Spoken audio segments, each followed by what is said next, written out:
Hello, my friends. I thought, well, I have this chair in my room instead of outside. I may as well film here. We are on day 3 of having it snow outside. It's supposed to be spring. So it made me want to share some spring book recommendations for you.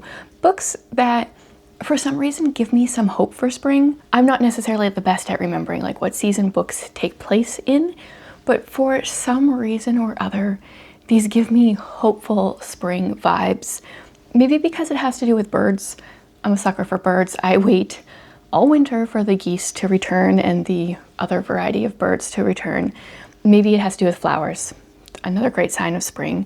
Maybe they're just hopeful and optimistic. Whatever it is, there's something that makes me feel like they have some kind of spring vibe to them. Hopefully I'm not going to be moving too much and we don't get motion sickness throughout this video. I did share a post on Instagram a week or so ago sharing some spring books. There's going to be more here than I shared on Instagram, in case you're wondering. But there definitely will be some crossover. Let's just kind of go in the order that they are on my stack over here. First of all, I have to give a shout out to my favorite Mrs. Polifax, because these are like a cozy espionage series, kind of cozy mystery-esque, but they do have high stakes where we follow Mrs. Polifax to different countries around the world as she works as a CIA handler. There's usually some laugh out loud moments, but there's some things to it, like in one of the books she actually gets tortured.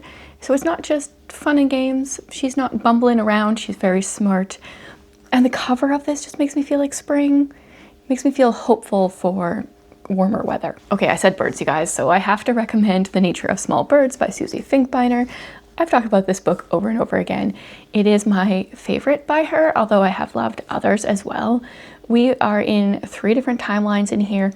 We're in the 70s, we're in the 80s, we're in 2010, and we follow different people from a family. So in the one timeline, we follow the mother, then we follow a sister, then we follow the father, but yet our main character is the sister that we'd never follow. And this is the story of her adoption, her as a teenager kind of living life as an adoptee, and then trying to figure out what happened to her birth family. As an adoptive mother, this book really played on my emotions, but I even know people that have no adoption connection have teared up with it, so definitely recommend. And it's like teared up in a good way. Okay, these are good emotions. This is the first book in a series, but I feel like in many ways it kind of stands alone as well. And that is Maisie Dobbs. This is the first book in the Maisie Dobbs series. She was a nurse in World War I, and in this book we kind of flash back to her time in World War I and her time working as a maid in a house before that. But for the most part, we're kind of like more present day with her, post World War I, as she is setting up a detective agency and solving a mystery. It's like it's part mystery book, part historical fiction, and very unique for that reason. I couldn't do a spring list and not share Emma M. Lyon. Book 1 starts in March, so it covers March and April. So it's a perfect spring read. Emma returns to London in this book. We've got her journals, journal entries of her time returning, and this is currently an 8-book series. Supposed to be many more to come, and I fell in love with Emma right from the first book, but they do get better. Definitely recommend hanging out with Emma M. Lyon. I've talked about her enough. I don't think I need to keep raving in this video, but if you haven't already, please give her a try. Another emotional one, but I think emotional in a good way, is The Extraordinary Deaths of Mrs. Kipp. We follow Mrs. Kipp, who I don't remember how old she is. She is in a nursing home, and this journalist, a reporter, has been assigned to write her obituary. She's not dead yet, but she needs to spend some time with Mrs. Kipp, and there is a lot of character growth in here. We get flashbacks to Mrs. Kipp's life, and it really makes you think about like how you're living your life and how to make sure you're living it for the right reasons. Loved it. Definitely teared up though. Let's go for a flower book. We've got The Castle Rose by Tabitha Kavlinger. This is a loose retelling. It has like pulls elements from The Phantom of the Opera, but I want to say like the good elements. I didn't really enjoy The Phantom of the Opera, but I enjoyed this book. And in here we're following a woman. Her name is Odette. She has just moved to New Orleans, and right off the bat, she makes a connection with this guy she's on the bus, he's on the street. They connect. He realizes that she can see him when no one's been able to see him for like 100 years. And yeah, I really enjoyed the story. I'm looking forward to rereading it soon. Back to the birds. Me and the birds. Aliferous. This is a short story and poetry collection that all have to do with birds. So it starts out, I think we've got some fairy tale retellings, then some adventure stories, some romance stories, and then what she calls whimsy, which are poems. And then at the end, she's got a bird glossary. It's just a beautifully thought out collection. As someone that loves birds, a book that's like all about birds, but not really like about birds, is very unique. My only desire, what I would have done differently, or will do differently when I read it again next time, is I want to intersperse the poems throughout the short stories. I would like a short story, then a couple poems, not short stories and then all the poems. That's easy enough to remedy just by reading it in a different order. And I don't feel like I ever hear about people talking about this, so I hope to bring it to light, have more people read it. Okay, this one feels fitting. I mean, it is technically still March when I'm filming this, but it's called Snow in April by Rosamund Pilcher, however you say it. I read this last April, and Snow in April is super depressing, but like super normal where I live. And in this book, we are following a woman named Caroline. She is set to be married next week at the beginning of the book. And you can tell right off the bat, the guy that she's marrying, it's not great. But then for some reason, she goes up to Scotland. Oh yes, she's searching for her missing brother.